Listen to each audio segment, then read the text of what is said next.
Hello and welcome, ladies and gentlemen. This is the Sri Lanka Esports national qualifiers for Dota 2. It is going to be a best of three matchup between two teams that we have not really seen a lot of in the finals. It is going to be LVG Esports 1K average taking on LVG Esports CHAOTACTICS. Yeah.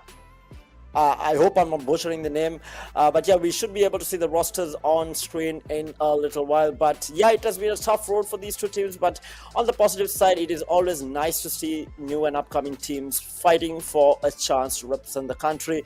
And of course, if they do get through, the team that gets through this gets to represent Sri Lanka in the open qualifiers for the IESF World Championship, where if they get through the qualifiers, they will be able to represent the country for the final rounds, which are going to be happening in Riyadh. And right now, you can see the rosters on screen. We have representing LVG Esports 1K average. We have ZEM, TOXICITY, SEIJIN, Mawshook, Harry, and RYZE representing 1K average. And on the other side, we have from CHAOTACTICS, we have Elder God, ZEUSZED, IKSHADOW, Zoom, and Storm5019 playing for the team. This is, of course, one of the first tournaments with the new Dota patch. So Dota patch, or Dota as a whole, every year on and year out, changes dramatically, and we have seen this in the patch that has come up in, I think, maybe like a month or two back. I think the patch came out, if I'm not mistaken. But yeah, massive changes to the map. They have kind of made it bigger, essentially changed how the river, essentially those days, or like back in the day, the river was just one strip right across the map, but right now it extends to different parts of the map, giving different buffs to certain types of heroes who can make use of it. They have changed completely how the runes are spawned. They have changed how Roshan works now, because we did have the two Roshan pits in the previous big patch that came out, where during the night time it was on the top side, and during the daytime it was on the bottom side. But right now it's on either side of the river rather than the extreme ends of the map, which is also interesting. And Roshan actually does damage, or like throws the hero while he's walking across the map during the switch. So, you know, crazy amount of changes. And then also they have changed how neutral items progress as well. You're supposed to kill a certain number of neutral camps, where you get certain neutral items, where you can keep upgrading that same neutral item, or kind of completely change it as well, depending on the tier that you're at. I might not be 100% accurate on these, but do please bear with me for any mistakes that I might make. Again, since, you know, I don't have a lot of new experience on the new patch, I might have just played, you know, two to three games, but I shall try to do the best I can to keep you guys entertained. But we are going to be getting into the game very, very shortly. The players are connecting. The lobby has started. We are just waiting for it to load, and we will have it on screen shortly. But yeah, we do have CHAOTACTICS with the first band and 1K average, who is going to be having the last pick. Obviously, the pick and bans also have changed significantly over the last few years. We do have the morphing being banned out. We have altogether how many bans now? 6 bans to start things off before we go into the first couple of picks, and then we go into another ban phase. And then we go into a bunch of picks prior to another 3 bans, or rather 4 bans, and then to the last 2 picks from either side. So the pick and ban structure also has completely changed when it comes to captain mode over the years. But having said that, looking at the bans, we have the Morphling being banned out very early on by CHAOTACTICS, with the Warlock and Invoker being banned out by 1K average. Invoker, bunch of changes on Invoker as well. Warlock overall very strong teamfight hero.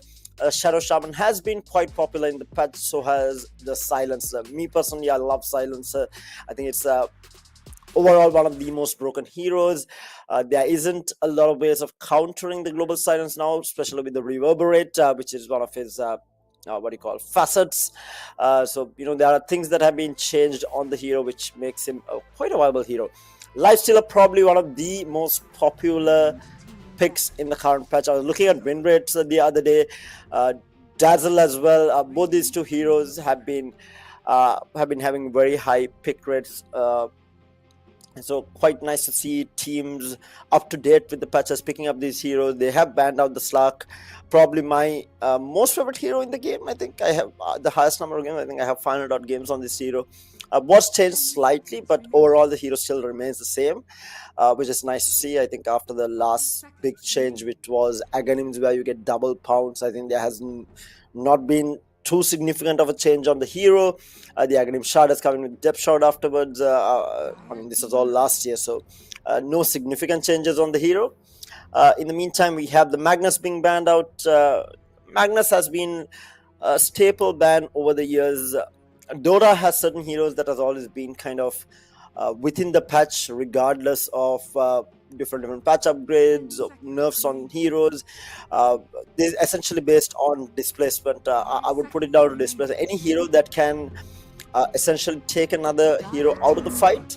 For example, heroes like Batrider, Pudge, Magnus, the heroes who can take an enemy and break him away from the rest of the enemy, their allies, essentially creating a situation where you're forced to take like a 4 versus 5 fight. This is why these heroes have never kind of gone out of patch. I mean, there have been times that these heroes have been picked less, but we will always see it in a tournament, at least picked once or twice. These heroes have never been not picked in a tournament, to say. So they do open with the Dazzle Night Stalker, another popular hero on the patch. Quite strong on the offlane. You can run it mid as well. We have seen it. Not as a carry though, but you can run it offlane. One of the better offlaners in the current patch. I think Doom is another hero. So we do have the Vengeful Spirit. This is also another interesting pick, right? Because Venge, I don't know, for the longest time has been one of the supports. Again, a displacement hero with that swap coming out. But right now, it can be run as a 4, a 5, a 3, or even a position 1 even. So it has a lot of versatility in the pick. But looking at the lineup, obviously Lifestealer is going to be the position 1 hero. Venge is still a flex pick, can end up going anywhere. So keeping the options open. On 1k average, we have the Dazzle being picked up. Dazzle, I'm pretty sure, I mean, you can run the Dazzle 5, you can run it 4. I have run it 3 as well. Yeah, I mean, quite another, like, very versatile hero. I like the Phoenix pick, gives a lot of team fight potential. And essentially Venge Phoenix gives quite a decent engage as well early on in the game. A good team fight potential, and right now 1k average does not have a hero that can break down the egg really fast either. But of course, I mean, you do have options. You have a bunch of picks left. You have heroes like the Snapfire with what is it, Little Shredder? Yeah, Little Shredder. And then you have heroes like Troll. Drow has been banned out. Whatever hero has like very good attack speed, for that matter, is quite good against Phoenix. But off the bat, I mean, Marcy is good as well, I guess, with the ultimate Unleash. But straight up counters would be heroes like Snapfire, Troll, to go up against the Phoenix Egg. Let's wait and see. Quite a fast draft coming out from both sides. Does not seem to be taking a lot of time in thinking. Grimstroke is the pick coming out from 1k average. One of my favorite support heroes, has a lot of potential with that ultimate, especially with the Dazzle, once he gets his shard, to be able to hex multiple heroes. So if you get with the Grimstroke ultimate, it's quite nice to have. But they don't have these big single target spells to make use of the Grimstroke ult. So bit of a question mark, but can be. I mean, the Inkswell is quite nice with the Night Stalker when he's running in during night time. But other than that, I don't see a lot of impact that is going to be coming out of the Grimstroke. I'm not sure whether this is a meta hero or not. We'll have to wait. I mean, I haven't been following Dota that much to know whether this hero has been meta or not. But overall, has been quite a nice hero. It's one of my preferred supports, to be fair. So I like the pick. How it synergizes with the 1k average picks right now is left to be seen. Right now, there isn't a lot of synergy with the 3 heroes that has been picked up from 1k average. Other than Dazzle, Night Stalker works well together. I think Dazzle in any lane, we have seen it time and time again. You can run Dazzle, Shooter, Dazzle anyone in the safe lane, essentially, has been quite nice. Pangolier is going to be picked up by 1k average. Is this going to be the mid hero? Is this going to be the off lane? Because, I mean, where does the Night Stalker go, right? Unless they want to put the Dazzle mid, send the Night Stalker off. Night Stalker support with Pangolier off lane. A bit of a weird one. not entirely sure how the Pangolia, again, another hero that does not synergize that great with the Grimstroke. So not entirely sure what they are thinking with these picks, but we'll see how it works out for them. Again, hard to say, right? Because I don't know the two teams that well. Newer players coming into the Dota scene, quite nice to see. We are so used to seeing the usual the big names in the Dota community of Sri Lanka playing in these grand finals. So it's refreshing to see new players coming into the grand finals and battling it out. Finally, we do see CHAOTACTICS taking their time on this fourth pick before they go into the last banning phase. Right now, I prefer the draft on the side of CHAOTACTICS, at least for now. But of course, like any game, it will come down to the skill and how well you are able to get the lanes running. Now comes out the Mars pick. So this is going to be their offlane. Really nice team fight. It's a lot of good team fight coming out from CHAOTACTICS. You have the arena combined with the Phoenix Egg, keeping the egg outside. I mean, if Mars can get like a 3-man arena, that's fight over. I feel like with the egg being placed outside, as the arena drops, you have egg dropping, stunning everyone. You have engaged with the vengeful spread swap as well. Quite a bit of ways that CHAOTACTICS can take a fight. But in terms of tempo, that's the worrisome part for CHAOTACTICS. How much tempo that they can get off in the early game, because right now 1k average is running this very high tempo lineup with the Dazzle, Night Stalker, Grimstroke. They are going to be 0 to 100 from the get-go itself. In the meantime, we do have the RYZE being banned out. We have the Necroforce being taken out, the Ember Spirit being taken out. PA, another very popular hero, so they are assuming that 1k average is looking for their position 1, which would mean that Pangolia might be mid with a Night Stalker offlane, or Night Stalker support with a Dazzle offlane, or yeah, I mean that's the only thing that I can think of. They essentially need that position 1 hero on the side of 1k average, whereas CHAOTACTICS is looking for their mid, a much more straightforward draft coming out from CHAOTACTICS. And they have another 30 seconds left of reserve time, so really eating into that last pick. They did draft quite fast in the early stages, but now really taking their time in picking up this last hero. So I think they are also wondering who 1k average's mid is, whether it is going to be Pangolia, Dazzle, Night Stalker, Grimstroke, who knows. I mean, I'm also a bit lost because they go with the Templar Assassin. Not too bad, I would say. There isn't a lot of dot damage to get rid of that reflection early on, and since the Ember Spirit is banned out as well, these are the straight up comments. I mean, Darkseer was banned out, Ember Spirit was banned out, Jakiro, one of the cheese picks against Templar Assassin, cannot be picked, I feel like. So yeah, they do go with the Subwarrior. That is their position 1 hero from 1k average, and we do have the draft. Right off the bat, I do prefer the draft coming out from CHAOTACTICS over 1k average. I think they have distancing, they have the Ursa who is going to get kited a bit. But then again, if 1k average can get some early tempo going where they do dominate the lanes, because they do have lane domination potential, especially with the Grimstroke, Ursa, Dazzle, Night Stalker. They do have that early lane domination kind of lineup. So if they do get the lane domination, and they can keep up the tempo, then CHAOTACTICS will be in a little bit of trouble. But I think if CHAOTACTICS can hold on to that early game, I think when it hits mid game, that's where they are going to be reaching that power spike. Items like the Blink Dagger on Mars is going to be key in these engagements, and even the Desolator Blink Dagger on the Templar Assassin. But CHAOTACTICS starting on the Radiant side with 1k average on the dire side. Let me get down to introducing the teams. On the Vengeful Spirit, we have Felix, and then on the Mars we have IKSHADOW. Playing the Lifestealer is going to be Elder God, and Zoom playing the Phoenix, and the position 2 Templar Assassin being played by Stormfire019. And on the dire side we have Zem playing the Dazzle. It is going to be a support Dazzle with RYZE playing that position 1 Ursa, Mawshook playing that mid Pangolia, and I am assuming this is a position 4. We might have an engage here. The smoke was broken. They are going to be contesting this bottom rune by the looks of it. We have a very deep ward being placed by the Venture Spirit on that top side as well, behind the tier 1 tower, as the Ursa walks in looking to engage.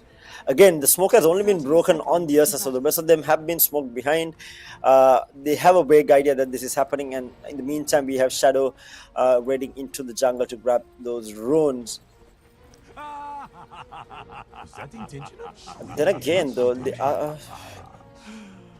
are they not going to be a bit confused? They want to try and contest more runes? Okay, no.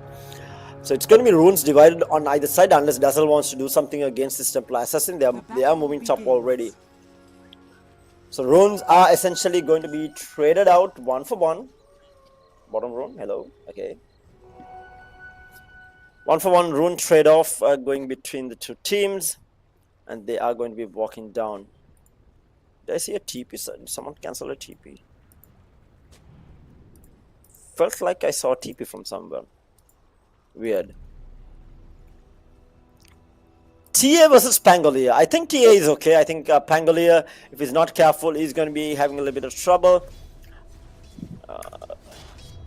But other than that, I think it's a TA favor lane. I mean, in my opinion, as long as he can hit those side blades, the Pango is going to be having a little bit of trouble. Normally, melee laners kind of suffers against a TA, unless you're someone like Ember Sprayer with the Flame Guard who can burn through the reflection. Reflection, sorry. Reflection? Refraction? Refraction, sorry.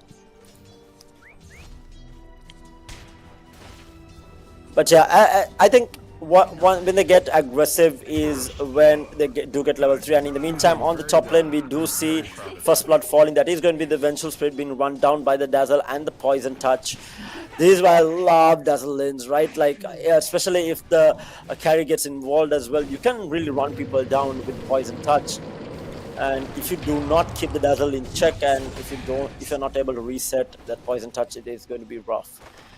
But yeah, talking about the bottom lane, I think this 1k average team with the Grimstroke and Nightstalker can get a little bit aggressive at level 3-4 once you get a few levels into your Inkswell as well as Void. Right now, they are the Lifestealer is not doing too great, has been missing quite a bit of CS. Mid lane, it is quite even for the time being as well, so lanes are going fairly even. Ursa getting free farm. Mars also farming reasonably well. Initial pulls happening from either side, multiple sentries placed from this raiding team. Meanwhile, oh my god, the Vengeful Spirit needs to be careful. The Poison Touch is on the Venge, and he does not have Magic Missile, as it's going to end up falling down yet again. Interesting decision not to take Magic Missile, and walking up to the Dazzle when you don't have Magic Missile is a recipe for death. Guaranteed.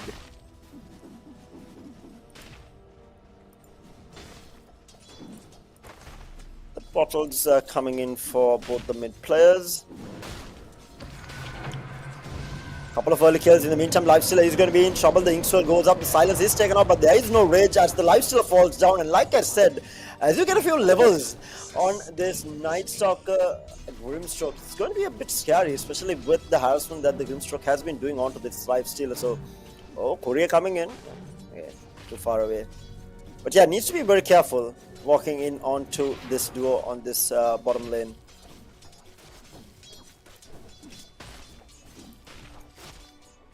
Vengeful Spirit finally has the Magic Missile up and ready, doing a little bit of pull shenanigans, managed only to get the range creep out. That was the range creep from the previous wave, so they are trying to control the wave, pulling it back a little bit. In the meantime, bottom lane, yet again, we have the Inkswell onto the Phoenix here. Phoenix falling low, needs to be careful, another silence flies out.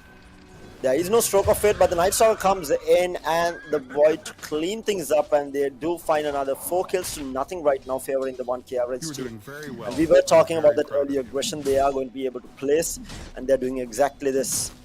Mars doing a good job in holding the wave stagnant, making sure that it does not push in, has 2 range creeps to boot to be able to farm that. So Ursa is kind of in a rough position where he cannot go forward to last hit these couple of creeps. He's reasonably ahead, at least in terms of last hit. Going back to the mid lane, We do have the tier kind of pulling ahead. I mean, as expected, nothing too big.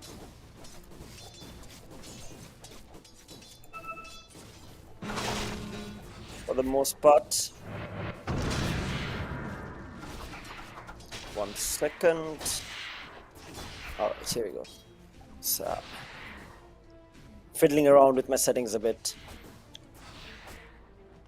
Things have calmed down, but I think bottom lane is the lane to watch just due to the fact, as I say that, actually Phoenix is going to get got on yet again as the Night Stalker and Grimstroke just runs him down. And this is just before night time, right? The Night Stalker getting this many kills and this much of farm even before night time. He's a second highest in terms of CS. And we have the Pangolier and Ursa following close behind. The only one who is doing reasonably well is the TA in that mid lane as expected. But this Night Stalker Grimstroke duo is looking scary on this bottom lane.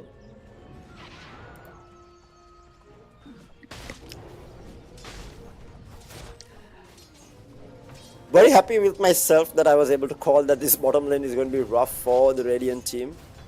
With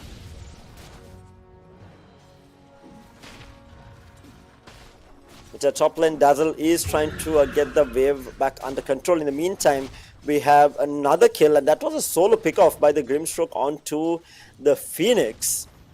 And the Phoenix is just not happy. Lifestealer should be okay as long as he has his rage and does not get stunlocked.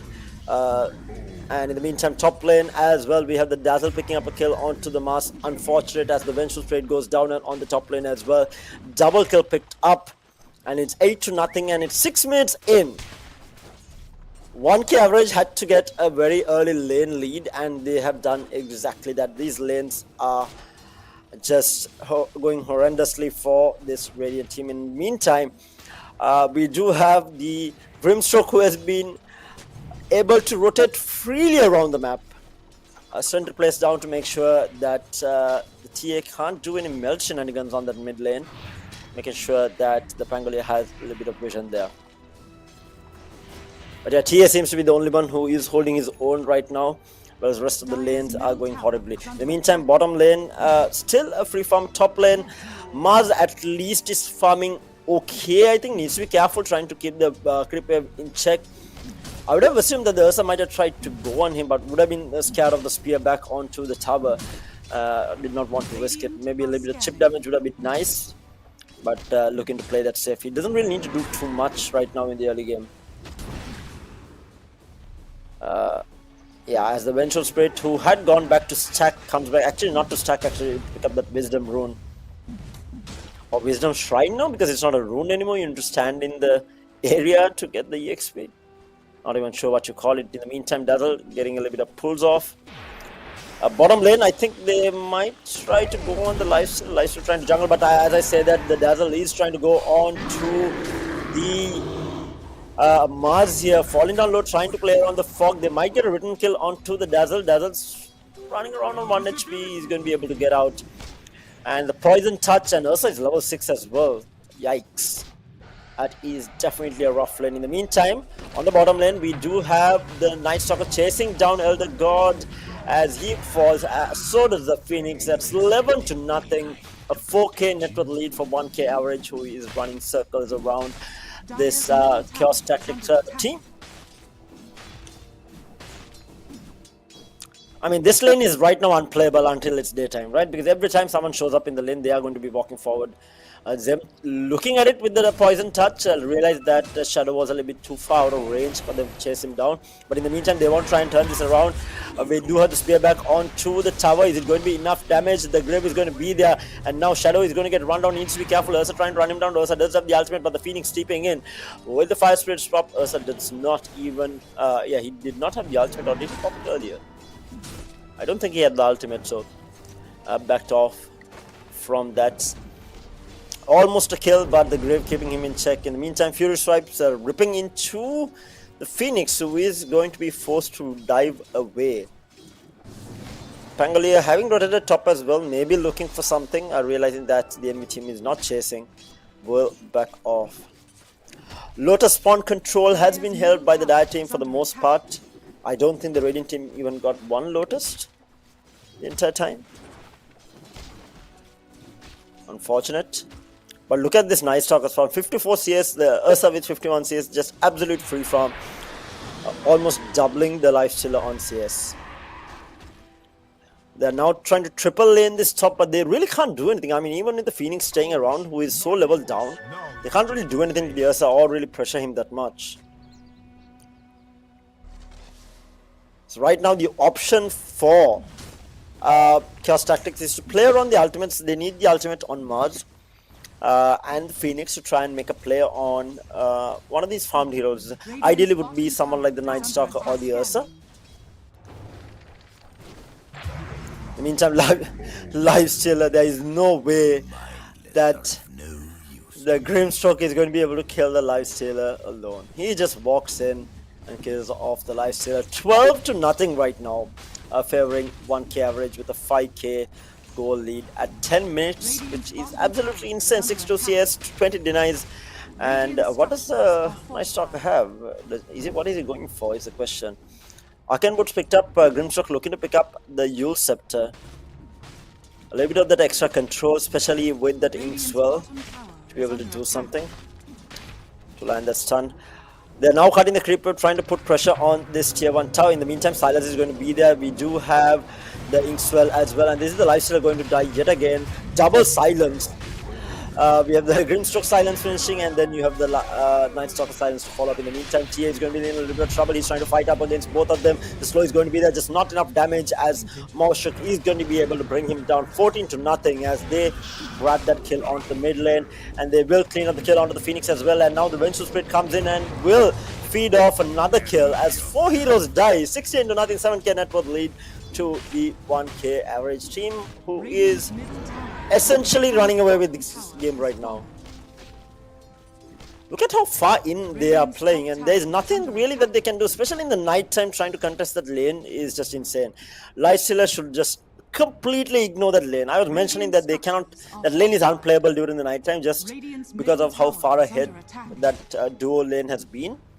That nighttime becomes unplayable on that lane. In the meantime, mid tier 1 tower is also being pressured by the Dire team, falling down low. We do have Mawshook on the Pangolier with that ultimate up and ready to engage if necessary. We do have the Mars ultimate up, so if they really want to engage, I think they should look for a pick. In the meantime, coming in from behind is going to be the Grimstroke. We do have the Pangolier with the roll committed as well, flying through. And the dive is going to be popped, but might be a little bit too deep as they are going to be backing off. We do have the arena popped, and he just rolls out of it. And yikes. That is a yikes. They will find the kill onto the Dazzle, but good God. Not the best of arenas, or rather a horrible arena coming out there from Shadow. But they get they get the first kill on the board. You know, props. A little bit too ambitious, I think. 1k average, getting a little bit too overzealous in that dive.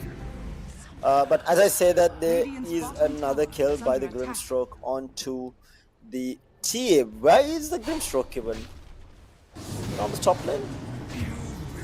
And the Sabori in the meantime running the Mars down, and will be able to run the Phoenix down as well. He does not give 2 hoots as he pops the ultimate, dives under the tier 2 tower, runs him down. One more hit, double kill for RYZE as the Vengeful Split tip is in. Needs to be careful because the Ursa can turn around and kill him as well. So yeah, the Grimstroke actually killed off the TA while he was trying to clear off stats. In the meantime, Night Stalker is going to be running the Vengeful Spirit down behind the tier 2 tower. 20 kills to nothing, 10k net worth lead, 13 minutes in. What a one-sided game this has been. I really don't see a comeback for the Radiant team. Going to be a tough one. I mean, they have to really throw the game for them to be able to come back into this game. All tier 1 towers down at 13 minutes. Looking extremely strong. This opens up Roshan for them quite easily as well.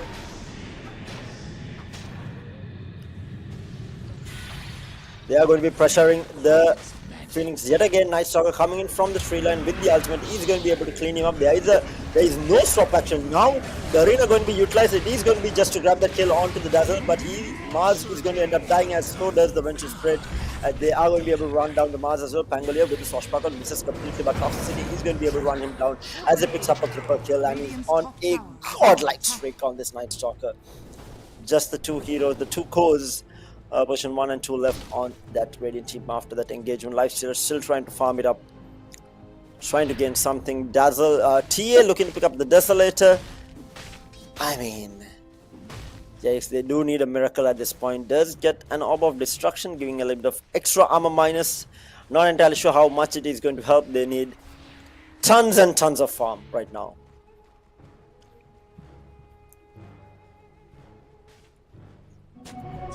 I mean, the biggest problem is the Phoenix does not have ultimate. The Venge did not have ultimate, but as I say that, Venge walks in to try and ward and gets demolished.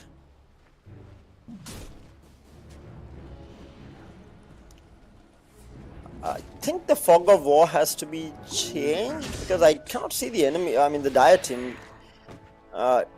I think the Fog of War has been set to the team that is clicked on, or it's on player perspective. Pangolier shows up mid lane. Mars is inching close to that Blink Dagger, going to be a pivotal part of them taking a decent fight. They still do not have Phoenix Egg because he really does not have level. They need to get this Phoenix level 6 if they are going to be able to take at least a halfway decent team fight. In the meantime, they are pressuring tier 2 tower bottom by the Dire side. There is a smoke out deceit being utilized. They do have the arena. They have the swap up and ready. Who can they kill is going to be the question. We'll be moving across to the bottom lane. Phoenix still does not have level 6. What type of engagement are they going to be able to find trying to defend this tier 2 tower? Mars's smoke did get broken. Radiant's middle tower is under attack.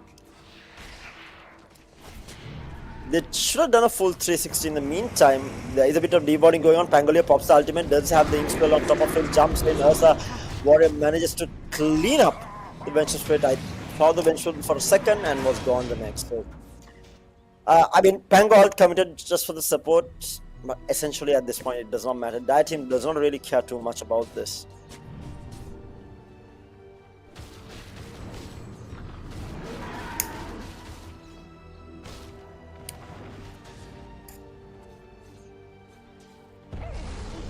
Radiant's bottom tower is under attack. Phoenix looking to pick up a Glimmer Cape. Radiant structures are fortified. Absolute rough start for Team CHAOTACTICS on this best of 3 matchup. 16,000 net worth lead at 70 minutes. That's a 1k net worth lead per minute. Oh, lovely arena onto 2. Dazzle with a very early grave. Phoenix does not have the egg yet, but and because of it, they're not going to be able to do too much as they are going to get got on and they will lose the Mars as well as the Templar Assassin. A really good ultimate coming out from the Grimstroke, keeping them in place, and he is able to get both the kills. And the other side, in the meantime, he's going to be able to run down the Phoenix maybe?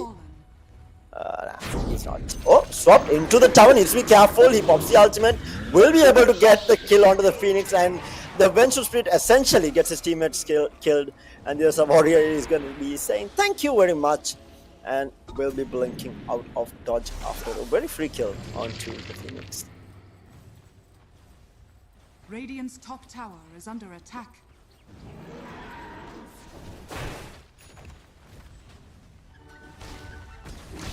The tier 2 towers are being pressured, the bottom tier 2 taken. They are going to be working on this top tier 2 as well as the mid tier 2.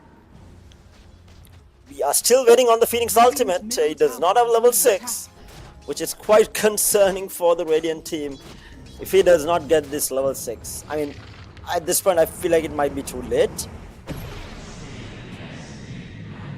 Night Stalker pops the ultimate, putting that pressure, ensuring that the Radiant team cannot really step out of the base without getting killed off. And like I said, that Phoenix shows his face as he gets level 6, gets swapped out. Will survive for the time being. No, he pops the ult. He should not have. He should have just died there. And he eggs to save himself. Not the way you want to be using your supernova.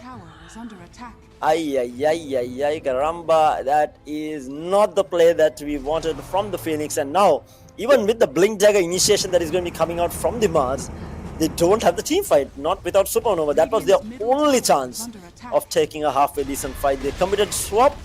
They committed supernova and got absolutely nothing, and now the Venge is going to end up dying. As Rolling Thunder, not even necessary, they will clean up that kill onto the Vengeful Spirit quietly walking across is going to be the Pangolier. They will look to do Roshan at some point as well. I mean, they have an Ursa warrior with Battlefield, Blink Dagger and Basher up and ready. Good God, this Ursa is farm, and as I say that, Roshan will be claimed by RYZE, and this might just be game. I really don't see a way that Team Radiant can fight this. I mean, let's hope for one fight with Egg, you know. Radiant's top tower is under attack.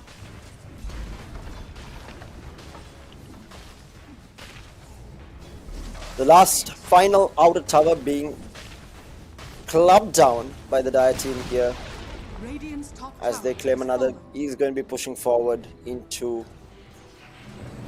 I mean, they can go high ground here. They can force this high ground. They have the ultimates up. Pangolier is the only one who should be getting it quite soon. Let's see whether a swap into a spear can work here. They will use the swap, and the arena going to be used as well, and they will be able to claim that kill. A massive streak going in favor of the Mars, and they. Radiant's bottom tower I mean, I think the Night Stalker deserved that. He was getting a little bit too overconfident, as Dazzle actually might be able to claim. Nah, he won't. So no, but the Ursa jumps in for a monster kill onto the Mars and might be able to chase down the Venge as well. Slowed down for the time being by the Sonic Traps. Will be able to back off. 1-for-1 trade. They did commit arena.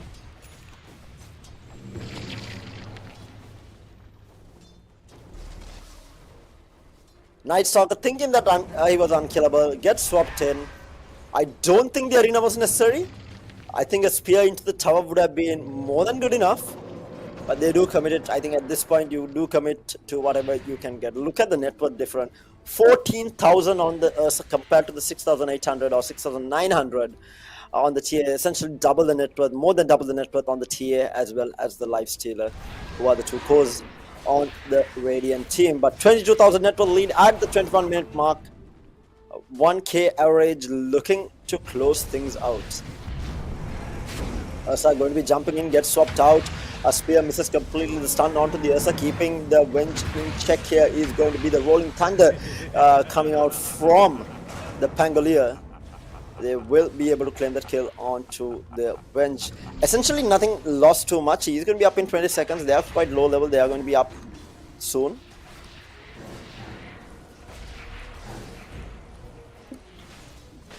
This might be the fight, guys. We have Arena with Blink Dagger. We have Phoenix Egg. Waiting on the Venge to come in, but there's a jump in, and the Phoenix does not even get a chance. He does have buyback, and now the Mars is going to be run down. He does have the Arena, does not have the ability to pop it as the Grimstroke chases him down. They're going to be able to get inside the fountain. They need to be careful on the Night Stalker, who pops BKB, and now there's a jumps back and deletes the Vengeful Spirit.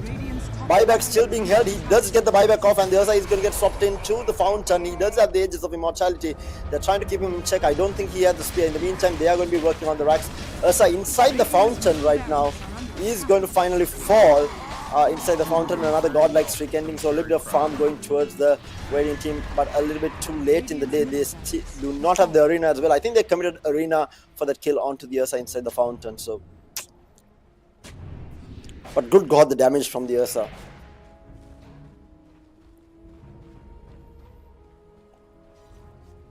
That Phoenix did not have time to react. First hit bash, unfortunate as well. In the meantime, Phoenix is getting run down. So is the Mars. Echo Saber will get popped in the meantime. Egg is going to get popped by the Rolling Thunder. He's going to make short work of that Mars, and the Egg gets popped, but it is going to be of no use as the Vengeful Spirit gets run down as well. A little bit too late in the day, as they are going to be able to pick up 2 kills, and they only had to commit the Pangolier out for that. 2 big ultimates down on the Radiant side, as they're still looking to threaten this high ground. Chip damage has been done. Lifestealer still looking to pick up a Radiance. I'm not entirely sure how much good it's going to do this late in the game, especially since the enemy team is so far ahead. And Ursa jumps in yet again and deletes the Phoenix off the face of the earth under the tier 4 towers. And they will claim the first set of full racks on this mid lane at 24-minute mark, looking to close out the game.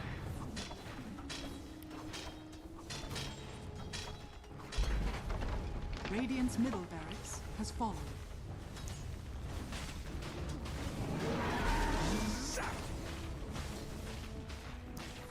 Taking rid of the very small structures, Ursa just standing in front, looking ever so threatening. They do have the arena, no egg for some time.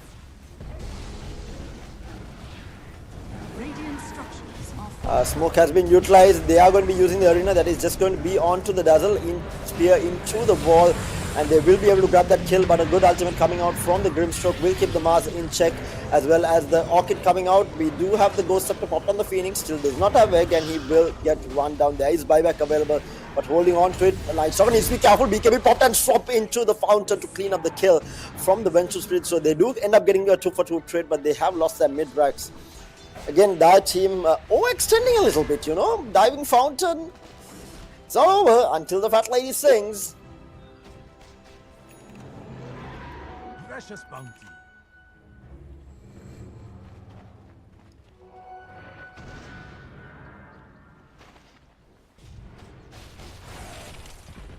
I think they are going to calm down a little bit, maybe go for another set of racks, played a little bit safer.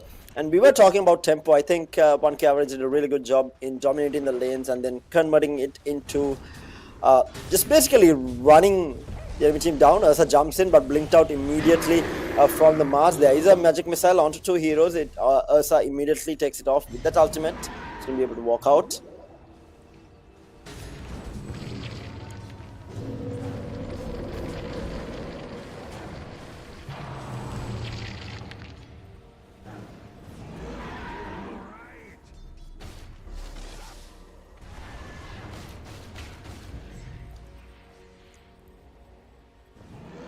I think Radiant team is essentially fighting to the last moment, hoping that the Dire team would make a massive couple of big more blunders. I think they have been throwing away their streaks quite a bit.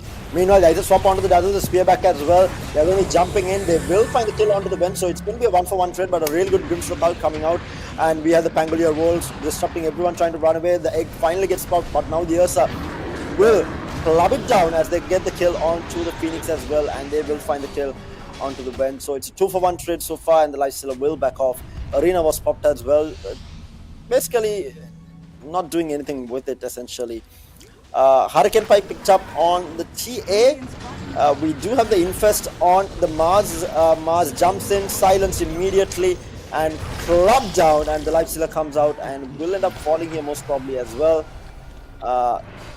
Don't have Rage popped, the silence is on him. He's going to be able to walk it out. And the Dire team will go back to working on this tier 3 tower bottom.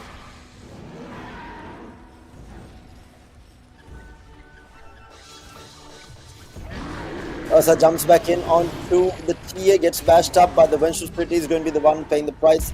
Another bash would get that kill onto Elder God as well, but the Lifestealer is going to be lucky that he did not bash.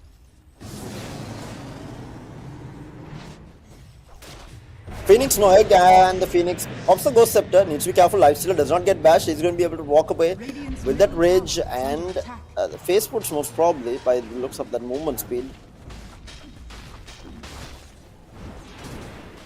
Radiant's bottom barracks are under attack. And they will claim another set of racks by the looks of it. Finally, 28 minutes in, 27,000 net worth lead, and they are going to be working on the tier 4 towers.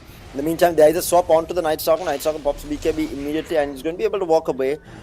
Open Wounds is not really going to do anything when he is on BKB. Slowed up from the Sonic Traps. They are trying to back off, but again, they cannot really engage, especially without the Phoenix Egg.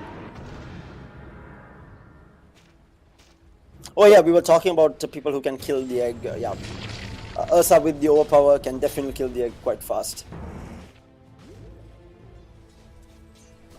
Radiant's top tower is under attack.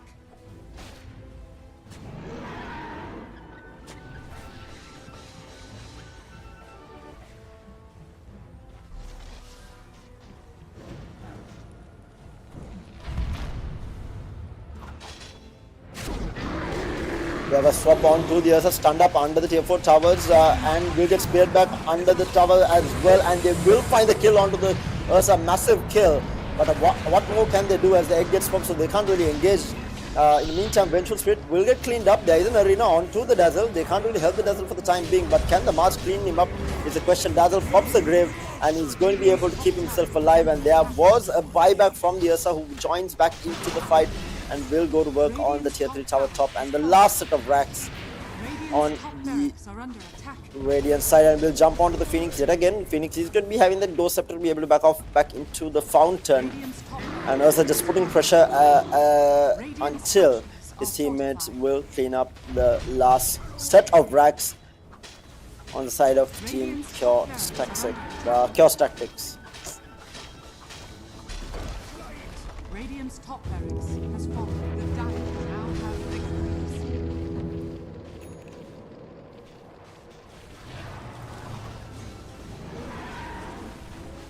Radiant's middle tower is under attack. GG not yet called. 30 minutes into the game, another swap on to the Night Stalker, pops the BKB, and the Vengeful Spirit will immediately get deleted.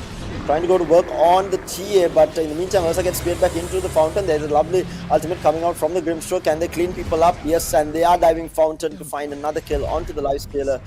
Mars serving on a sliver of HP will keep himself alive with that fountain heal, and the last here for tower getting taken down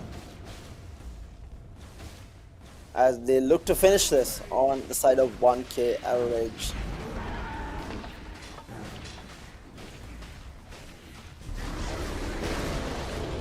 Another goes up the pop, the spear missing completely on the SI. He will get silenced up, and Mars will pay for it with his life of missing that spear. And GG Bucklet called from Team CHAOTACTICS as they will find the kill onto the Ursa, but yeah, that is going to be it. 9 to 48 kills, and Team 1k average takes a very dominant game number 1 in this best of 3 grand finals. And I feel like by the looks of the way that things are going, I feel like Team 1k average has a very good skill gap over Team CHAOTACTICS. Hopefully we will see a better game in game number 2. We'll have to wait and see. This is the Sri Lanka Esports national qualifiers for IESF, and it is the finals between these two teams from LBG butting heads in this best of 3 match of 1k average. 1 game up with a very dominant performance. We'll be right back after this very short break with game number 2. Stay tuned. This is the Sri Lanka Esports national qualifiers hosted by Sri Lanka Esports Association with the strategic partnership coming out from Gamer.LK. We'll be right back after this very short break. See you guys.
Hello and welcome back, ladies and gentlemen, to the Sri Lanka Esports National Qualifiers Dota 2 Grand Finals. We are into game number 2 of this best of 3 matchup.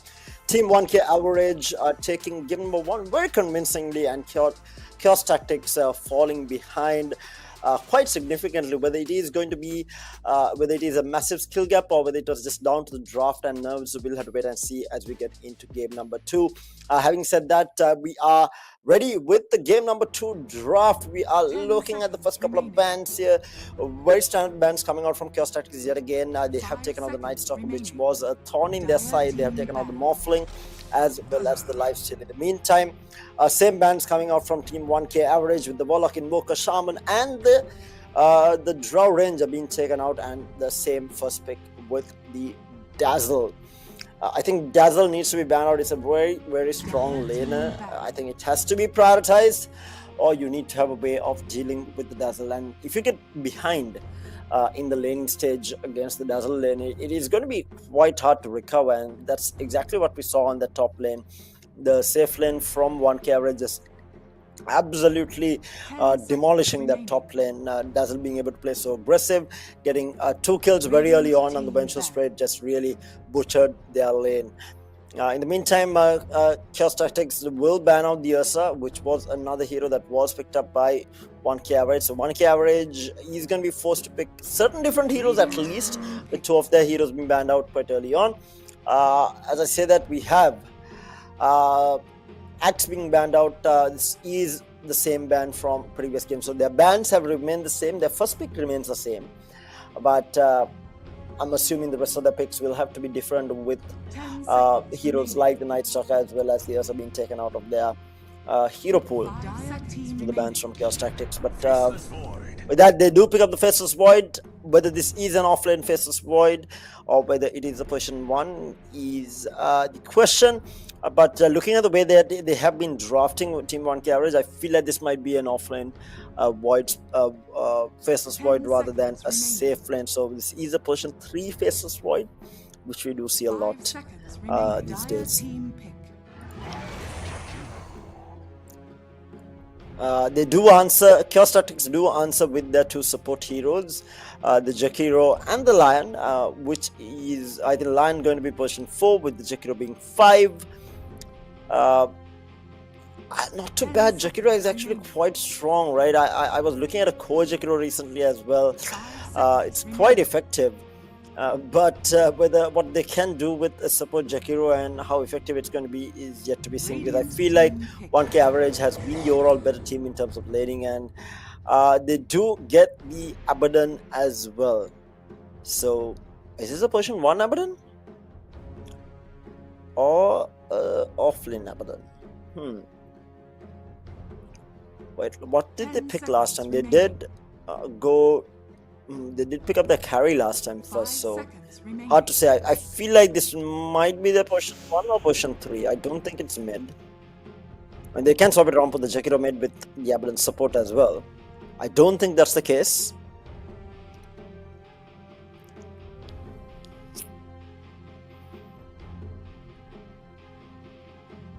Eating into the reserve time from 1K Average. They're looking for their 3rd pick before we go into the last, actually 1 more ban and then into the next 2 picks, I think, or next 1 pick.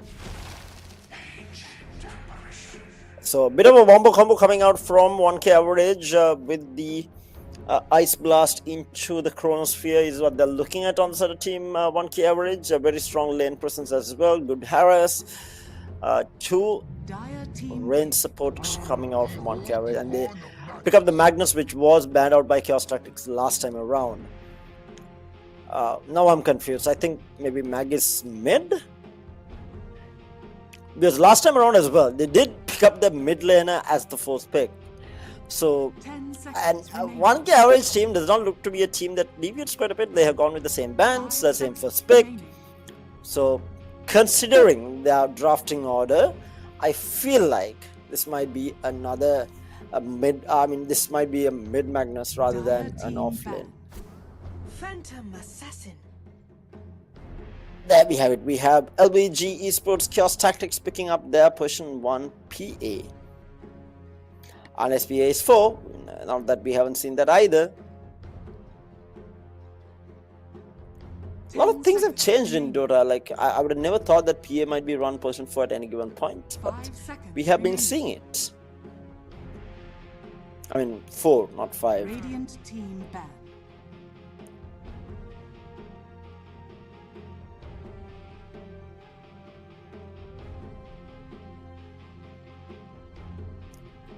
Waiting on the last couple of bans before we go into the last pick for both teams.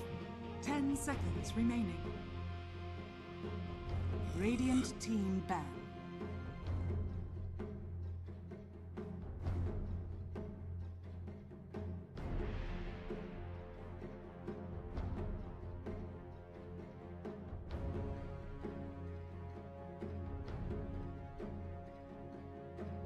Seconds remaining.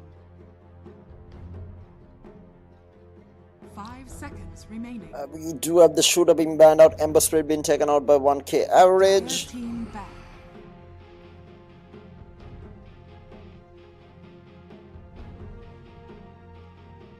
And the Necrophos. So picture perfect bans from LVG, 1k average from the first game, same set of bans. 10 seconds remaining. Which tells me that these are more of player specific bans rather than draft specific bans. Or they just really don't want to play against these heroes. Either one. Pick.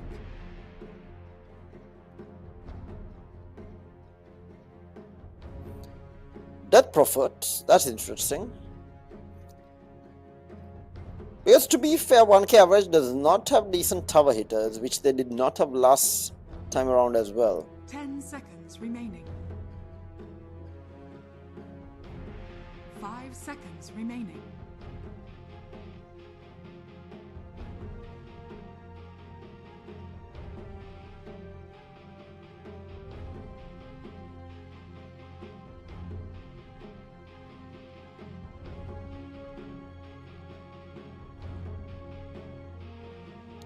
Last 2 picks for either side.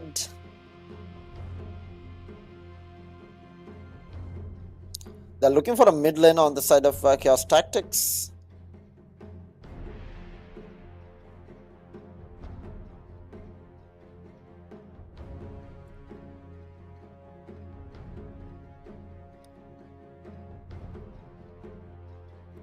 Radiant team picked.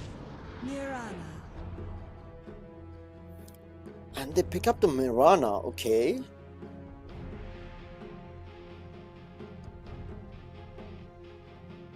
No real setup for the arrow, so Choose your hero. yeah, so I was right. It is the Void off lane with Sven safe lane and Magnus mid. So LVG 1k average has stuck to how they do draft. They have gone for the same kind of drafting process in terms of their bans and their pick order, but with a different draft, obviously, since the majority of their heroes did get banned by CHAOTACTICS. But with the final pick of Mowlana from CHAOTACTICS, we do have the draft coming out from both the teams. 1k average checking on CHAOTACTICS. CHAOTACTICS needing to win this game to stay alive in the grand finals of this best of 3, because 1k average is 1 game up on this team with a very dominant game number 1. I think that has a psychological effect as well. We'll have to wait and see how big of a part it plays against them in this matchup. Having said that, just going to be starting the game. I will reintroduce all the players once we do get into the matchup. In terms of the draft, I still like 1k average's draft. I feel like I know I like CHAOTACTICS draft from the previous time, but this time around I feel like 1k average has a better draft, especially since they did get their hands on the Dazzle. My only concern for them is all 3 of their cores are melee. What has Void gone for? Chronosphere? No, he has not. Okay, time zone, which makes more sense now. But if he does go for Chronosphere, it does not allow this one to hit. Different issues comes up with that, because there are 2 other melee cores.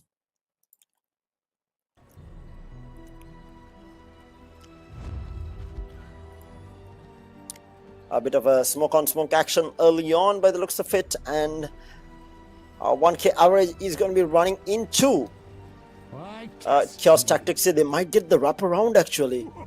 The smoke was broken on the PA. I don't think even they realized. Oh, they do realize. They're going to turn back. The smoke is broken on the Abaddon as well. They are going to be sitting on the high ground. There is an arrow onto the AA. The stun is going to fly out as well. A two-man impel. They are trying to run this down. Chasing the AA down. One more hit, but the Stormhammer will keep the Abaddon down and will find the first pick. They are now flying, going after the Toxicity as well. Toxicity will fall. Looking for the PA. There is a... yeah, they will find two. So already CHAOTACTICS off to a better start than last time around. Arrow flies out, misses completely. But Jakiru still on the chase. We'll get the dual breath on Zem. There is another dart up and ready on the PA. Going to be using it. Mawlana is laying into him. Jakiru needs to be careful. Gets stunned up and will end up falling here. So 2-for-2 trade in the end. Getting a little bit overzealous there. But overall, a better start than game number 1 for Team CHAOTACTICS. So that's a win already for them. But yeah, it is going to be the Mawlana mid against the Magnus mid. Should be a fairly farmy lane, I feel like, from both the players. Kill potential wise, I feel like top lane has kill potential, especially with the Jakiru PA. Bottom lane, Lion Abaddon also does have a decent kill potential, but I feel like the Dazzle and Sven are going to be able to do a little bit more. The only problem that they're going to be having is that, meanwhile Lion is going to get run down a little bit by this Dazzle. Taking a lot of damage, going to use the blood grenade as well. Will chase after the Lion for quite some time and will find the kill there onto the Lion. So Lion getting greedy for the sentry and will pick up a courier as well. Good God. Yeah. That's not fun. Dazzle is a very happy man. He gets a free solo kill. That's free EXP as well as a courier snipe as well. So the only problem in terms of kill potential that this Dazzle plus Sven is going to have is that the Abaddon is going to be able to remove the poison touch with the Apotic Shield.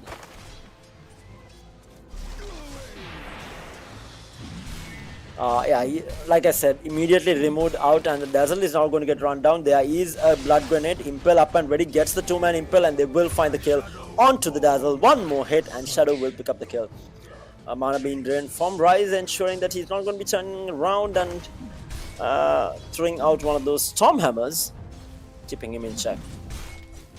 In the meantime, mid lane, the Magnus is off to a flying start, 10 CS to the 7. Dire's courier has been killed. And we have another courier being sniped up, and that is going to be the PA's courier getting taken out. So CHAOTACTICS losing a couple of couriers very early on. Abaddon, even with that kill though, he is falling behind in terms of CS. A little bit of damage been done. He's going to pop that war cry. He's going to be able to walk away. A little bit of chip damage here and there. Top lane, Void is going to be in a little, getting a little bit of chip damage done, but should be okay. Again, Void is not going to be the kill target. It has to be the A that they need to find, and for that Jakiru needs to come from around and look to pressure rather than walking in from behind the PA, which is not really going to gain anything. In the meantime, mid lane is getting got on in terms of CS at least. Magnus is up 17-8 in terms of last hits.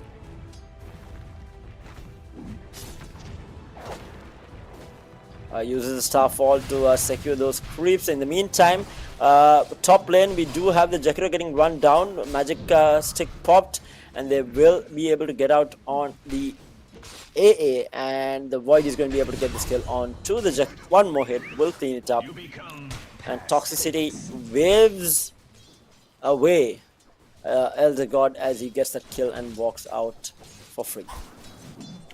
Forget it.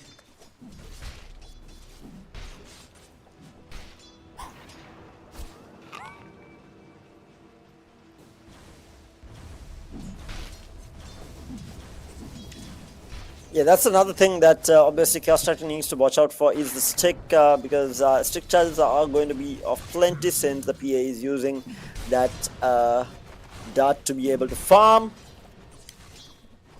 Stiff and dagger being used continuously to be able to farm, so he needs to be be it careful in terms of going for this kill. Needs to be able to look at the status of magic wand charges prior to jumping in. Radiant's courier has been killed. And we have another courier going down. This time around it is going to be the Void's courier being taken out.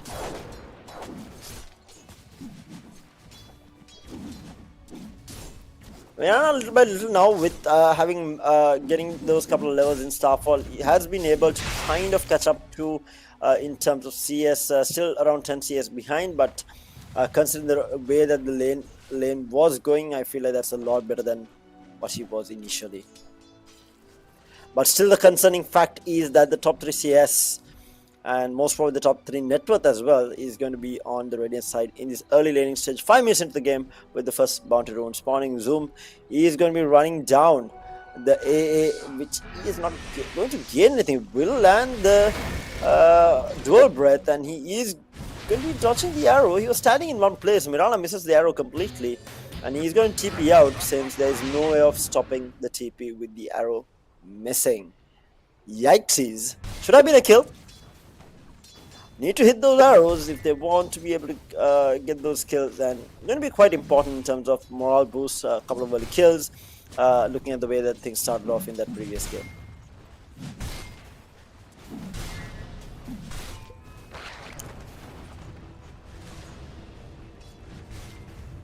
And Abaddon missing CS under the tower, not so good. Yeah.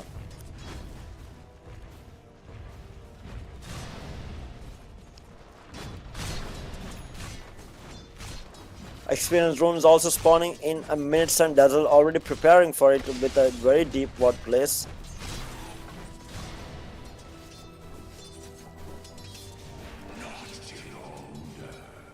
I feel like when the Dazzle walks up like that, they need to go on the Dazzle.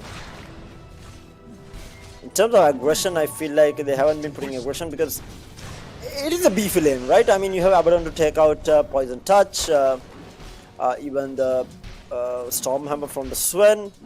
So there is ways of disengaging, and you need to be a little bit more aggressive, I feel like, on the Dire side.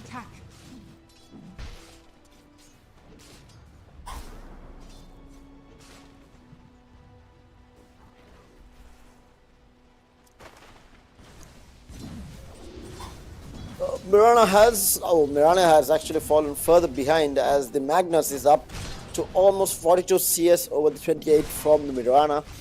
So that mid lane is not going great. At least he has not died, which was the case last game as well, where the TA did hold his own in the lane. But with the levels of Shockwave taking quite a bit of damage from the Magnus, who has been spamming them away. As we talk, we do have the Lion being taken out by the Dazzle yet again. Yeah, and he gets out as well. And the PA in the meantime is going to get run down by the Void as well as the AA. And he's going to be able to blink out as the creep wave closes in.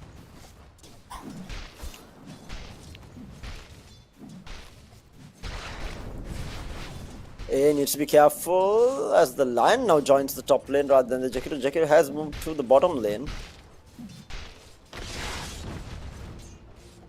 Random impale thrown out, making sure that the range creep that the PA could have got gets denied.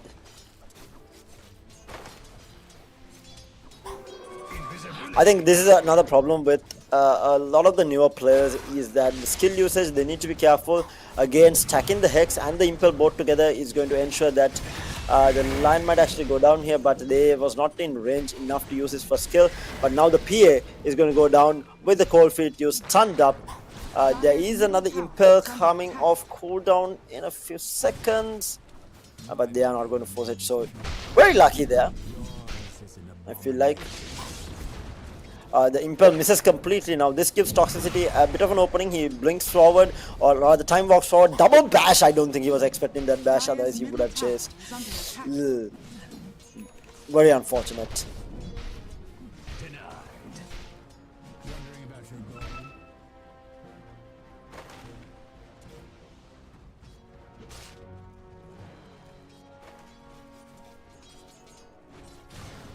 Dire's middle tower is under attack.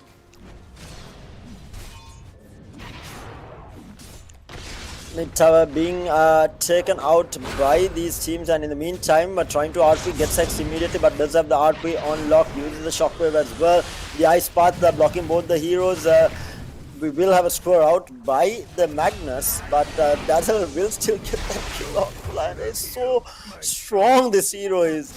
And now A joins the fight as well. Moonlight Shadow used, he's going to be walking under the sentry. Jakiro might end up going down, pops a magic stick. Shockwave will bring him back, and one more last hit, but no, it's not going to happen. The Cold Fit will finish off the kill.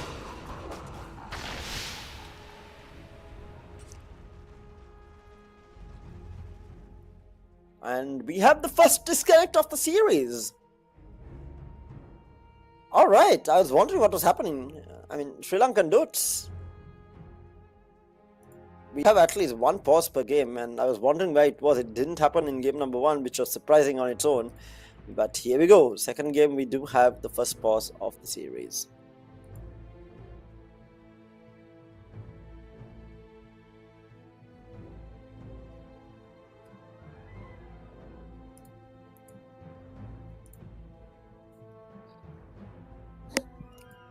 Again, a reminder, guys, for those of you watching live, this is the national qualifiers for ISF to pick the team who will be representing Sri Lanka in the open qualifiers for ISF. If a team does qualify, it is a straight shot into Riyadh for the land. So, I mean, they have the work cut out for them. Obviously, they are going to be facing off against the best of the best in the world in this Riyadh World, ISF World Championship. So, yeah, a lot of work ahead, but obviously a chance to represent the country is always huge, and both these teams are fighting out for a chance to make that happen. But right now, 1k average looking strong again, with a steady lead that they have been growing, not as dominant as game number 1, but it's 8-4 in favor of 1k average. I feel like they are the better players in terms of team, in terms of laning skills, which I have seen. Might be too early to call. I mean, it's Dota, anything can happen.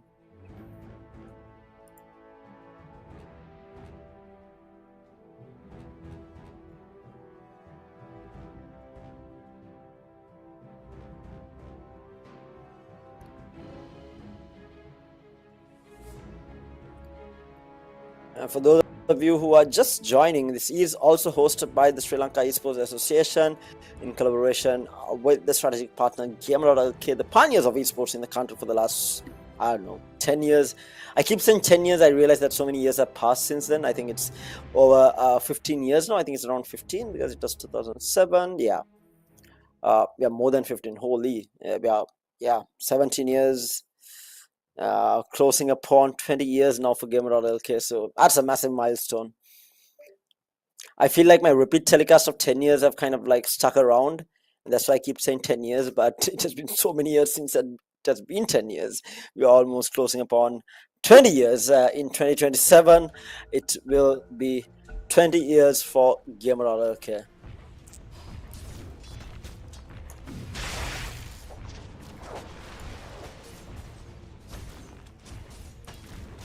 As Magnus is oh wow, where was that kill? It was on the bottom lane, as we do have the Sven popping that GS and running down the Abaddon in that top lane with the help of the Dazzle. We do have the MOM picked up on the Sven. Sven is going to get impelled up, needs to be careful. Hex is going to be used by Felix, so keeping his distance for the time being. No Stormhammer flies out. They will use both, as the Jakiro shows his face, and they are going to disengage. Ice Wall is going to be, Ice Path is actually going to be on the Dazzle. Dazzle graves up. He can actually TP out. He does not have a TP. Trying to heal himself back up as the Mawlana TP is in. Jumps forward. The yeah, will clean that kill up with the Star Storm.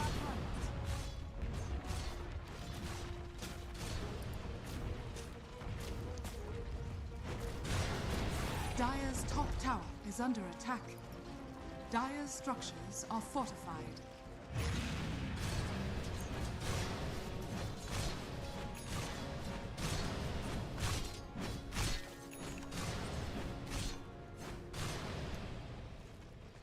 Dire's top tower. Meantime, top tier 1 tower is also going to be pressured by the team 1k average, as the Lion Chief is in. Hex and Impel both being used together, not the best of ideas, as he is going to get run down by the Void. And Jakiro comes in as well. Jakiro needs to be careful. There is an arrow that flies out.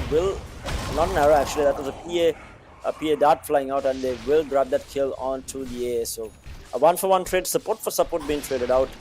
But Lion really has to stop stacking his disables.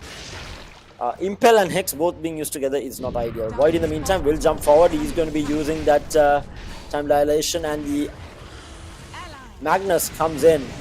Will clean that kill up. RP onto 2 heroes. A lovely score into the RP. Catches out the Jakiro as well. No sentries available, but the Dazzle comes in from behind. Has a sentry in place and will be able to run down the Jakiro as well. So they do grab 2. And that is a 3-for-1 trade in the end. And now we do have the Mowlana joining the fight as well. Abaddon coming in. The Dazzle is going to be left alone here. Will end up paying for it with his life. And he will go down. He might have been able to use his, what's it called? Not projection? Not full projection to reduce the cooldown. And maybe get off a grave into TP. But he did not have the TP. But yeah.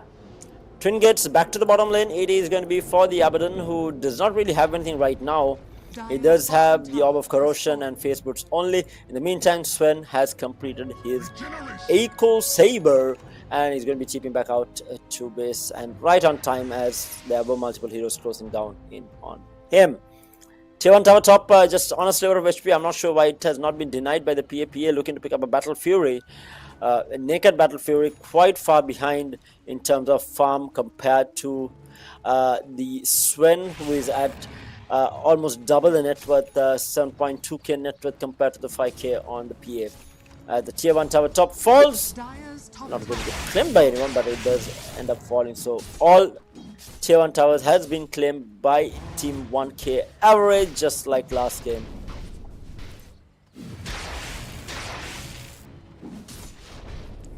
A little bit of stacks here and there.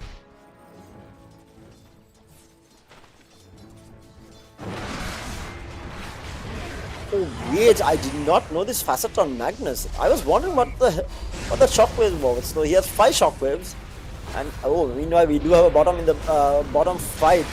Sven gets impelled and hexed up, and they will find the kill onto the Jakiro, and the Abaddon might end up falling as well. He does have his ultimate ready. It's going to get popped. They need to be careful. No real chase happening as well.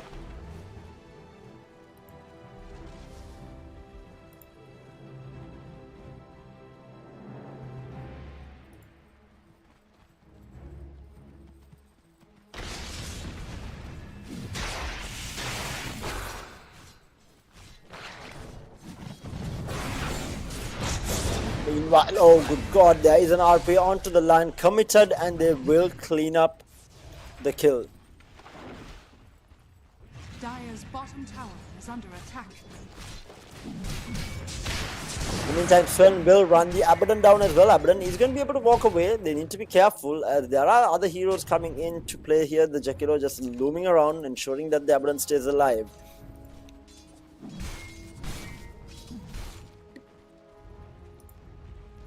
Dire's bottom tower is under attack.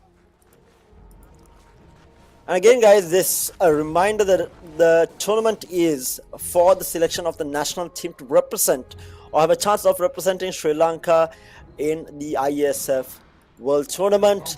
The qualifying team will have a chance to represent Sri Lanka, not just in Sri Lanka. If they are able to get through to the next stage, they will have a chance of going all the way to Riyadh to participate in the LAN tournament, which is absolutely an insane opportunity, which has always been the case for the national esports qualifiers. It is not a tournament to essentially showcase, or walk away with prize money. It is a chance to take part or represent the country and take part in a world tournament and to showcase your skills on the world stage.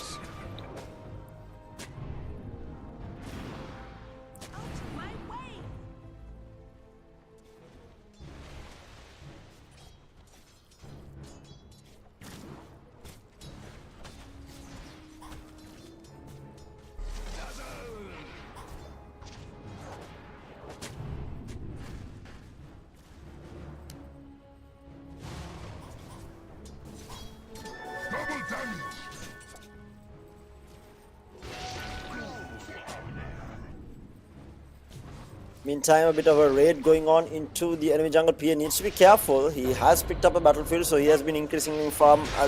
For the time being, the Moonlight Shadow is going to get popped, but it is going to be Elder God trying to blink out. Oh, a lovely RP onto two heroes as well by the Magnus, squared back in, and they will find both the kill.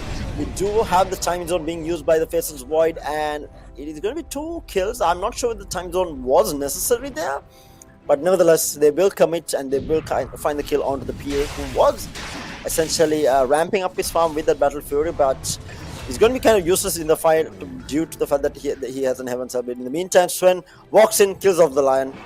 Bang bang with the Blink Dagger and Echo Saber, going to be a free kill for him always. We'll be able to clean up a stack as well for free by the looks of it. We're looking to pick up the BKB next. In the meantime, good God, that Mawlana did not have a chance in hell of surviving that, even with a leap charge available. And now 1k average is ramping up the tempo here as they are looking for more and more kills. And the Sven goes in, the Jackiro will get deleted as the Abaddon ultimate gets popped. They don't really care as the A ult flies out. The Abaddon will get run down eventually by 4 heroes. They are score back and double kill for Mawshook on that Magnus. Magnus has been playing out of his mind in this on this hero. He has the Blink Dagger as well as the Kaya picked up. Void had a Midas, Heaven's Helper to keep that PA in check as well. PA in the meantime looking to pick up a Desolator. He needs to be able to delete heroes and he is too far behind to be able to do this. So the first tier 2 tower is going to fall by the looks of it, as they are going to be pressuring, non-stop pressuring coming out from team 1k average on this mid lane, as they will claim the first tier 2 tower of the game at 18 minutes, 14,000 net worth lead. Again, looking to run away with this game. A bit more of a closer game than last time around, which was quite a bit of a storm, but still quite one-sided. Middle tower has fallen.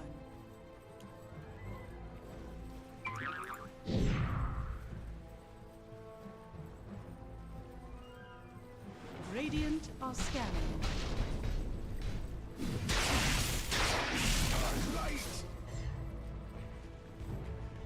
Dire's top tower is under attack. Radiant are scanning.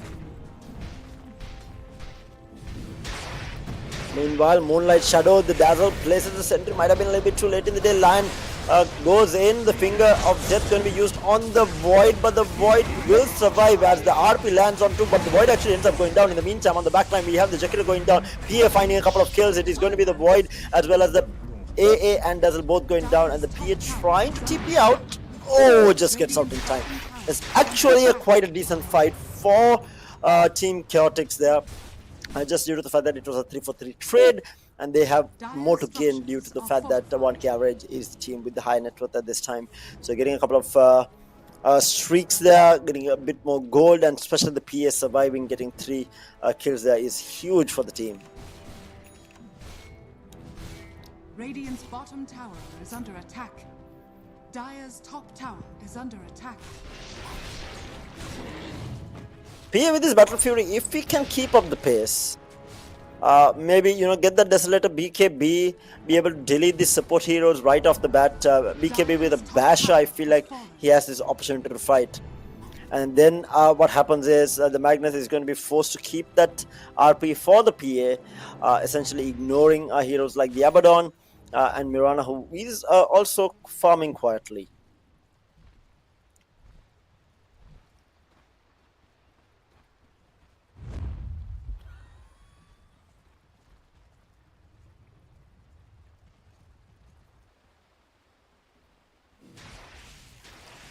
Again, guys, for those of you at home joining into the stream, this is the National Esports Qualifiers for a chance to represent Sri Lanka at the IESF World Championship. The 2 teams in the final will go forward into... Oh, we have the tormentor being picked up, a shot getting collected. Yeah, so like I said, the 2 teams in the finals will be put into a pool of players where they will select the 5 players to represent the country. And if they do qualify, will have a chance of going to Riyadh to play in the lands against the best of the world. In the meantime, Mawlana getting run down by the Magnus. They will find the kill onto the Jakiro as well as the Lion and the Mowlana as well. So again, fighting outside, I think they need to pick and choose their fights as they look for the Abaddon as well. Abaddon trying to run away. He's getting hunted down. They will find the Abaddon at least. And Abaddon is going to be walking around. They will wait for the ultimate to finish. In the meantime, Magnus is going hunting and will find the PA. With the RP, PA jumps in onto the Dazzle. The Finger will clean up at least one kill. It's a 1-for-5 trade in the end. The Lion actually respawned back up and was able to come back in with the Finger. And Toxicity wants to try and chases down the Sven jumps in as well. The Lion dies yet again. He just spawned, man. Let the poor man live. They will find another, and they are hitting on tier 3, knocking on the Dire team's base. Magnus tries to get the shockwave into the screen, not going to work out, but the Sven jumps in, pops the BKB, will clean up the kill onto the Jakiro, and the Jakiro also just spawned, gets out of the fountain, and back you go, packing back into the fountain as Toxicity, team 1k average looks to close things out. RYZE is just a beefy man up in front, blinking in. He really does not care. He has the GS up as well if he wants to try and delete another hero. Pops the GS, jumps in, does get hexed immediately with the impel to follow up, gets all his mana drain. Void jumps in, does not have the time zone available. PA in the meantime will get segregated from the rest of the team. There is no sentry available. Jumps back in, there is going to be a Heaven's Hellbird, and the PA is going to be forced to back off. In the meantime, Sven jumps in, goes swipe, and will pick up 3 quick kills. And this might be all over as the Rax on the top lane goes down. Clearly GG is not called from Team CHAOTACTICS. They do like to fight till the last bitter moment, from what was evident from game number 1, but this is all Team 1k right now, looking to close things out.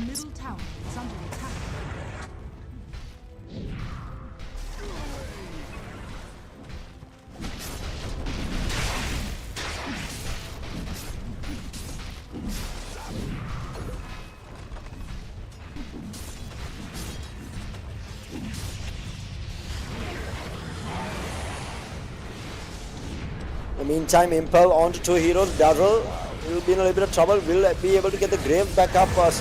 Solo RP onto the Lion will finish him up. In the meantime, PA is going to be able to get the kill onto the Dazzle. And they will back off. In the meantime, Jakiro. Where did the Jakiro even die? He died to the A blast, sorry. So it's 2 for 2 trade, 2 support for 2 supports. I think the RP was a bit too early, and especially just onto the line is a bit questionable, especially since he did use both of his skills. Void walks in, gets the J3 tower. In the meantime, the Sven jumps in on GS and deletes the Mowlana completely. He's still trying to chase after the Abaddon. Needs to be careful as the Lion has to respawn back up.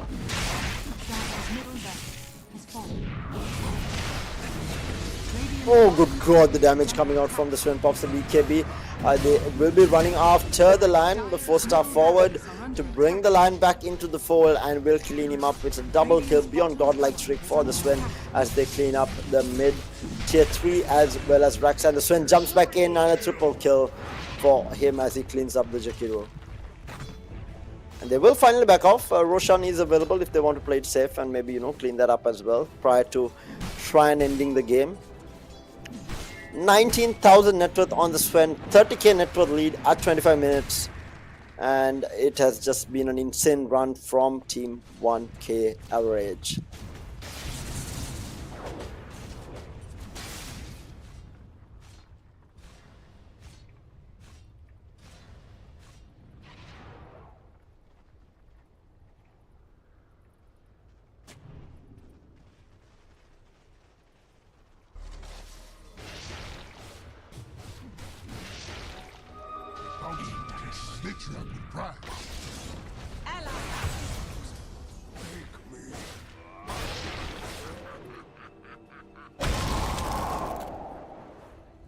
Dire's bottom tower is under attack.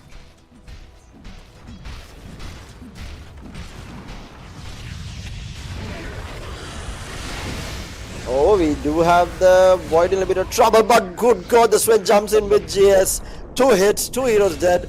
and they will find the third onto the PA as well. They're looking for more swing, jumps back in, finds the kill, ultra kill, might be a rampage here by the looks of it. Pops the ultimate, they are going to be chasing him down. There is no stun available, but he will be able to get the rampage body block, ensuring that RYZE on that Sven gets the rampage, and they will clean up the tier 3 tower bottom. Oh, sorry, they have the tier 2 tower still. The diving fountain while the tier 2 tower is up on the bottom side. Guys, walk back.